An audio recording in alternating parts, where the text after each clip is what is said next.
Let's get a view on the macro drivers. At the moment, Peter McGuire from XM is joining us now. Peter, hi, welcome. Could you give us your take on the situation in Iran and what that could mean for oil markets?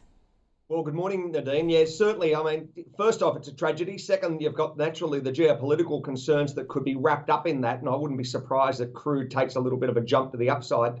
And we've just got to see whether the chopper did come down and how severe, if there are any survivors and so on. So that's the first part of it. And then secondly, who runs forward for the role and what their interpretation of the current situation is with Iran versus Israel, Hamas, and all of those, pardon me, moving parts. So yeah, it could be a bit of a powder keg environment in the short term. Yeah, all right. Well, we will watch that with much interest. Yeah, what else are you watching from Coogee Beach there to get this trading week started, Peter? Well, I'm watching the sunshine, Nadine. The water's still a bit cool, but I tell you what, it's not bad at about 20 degrees. I swam. So I think first off, naturally, we've got a big week ahead of us as far as PMIs. You've got CPIs. You've got a couple of data drops. You've got Canada, Japan, and one of the other markets, I think, that are going to look at CPI numbers. I've had a big run up as far as commodities. And I mean, you mentioned it, gold, and what's happened as far as some of those base metals are really at all-time high. Well, coming up to nearly all-time highs. And then you've got, the US equities are really on fire. We're on fire. And certainly a lot of those, European markets, Asian markets. So everything seems to be very hot at the moment. And it seems to be one-way traffic. So we'll see if this week continues on. Yeah, and we'll be paying a lot of attention to any Fed speakers that we get because, these rate cut expectations, markets have slowly been pricing out rate cut expectations for 2024, although that cooler inflation data last week did bring some hope that September might be on the cards.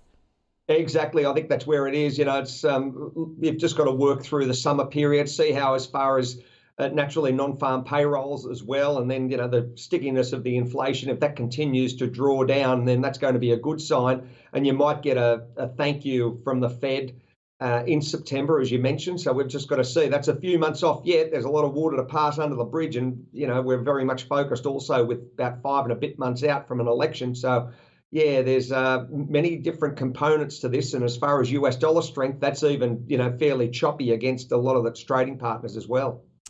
All right. And when you think about the technicals for this local market, Peter, we're up around all-time highs. Yeah. If things go right this week, we could potentially be, still dealing with these bulls in charge of the market. Absolutely, Nadine. I mean, it's hard to get in the road of them because, that's very, very, a lot of momentum to the upside. And that, I wouldn't be surprised it continues. Everyone seems to be long. You could get a little bit of a profit taking, but if you look at what happened as far as US equities, 40,000 for the Dow is really that's a big psychological barrier, and I think that's going to wash across pretty much all of Asia today.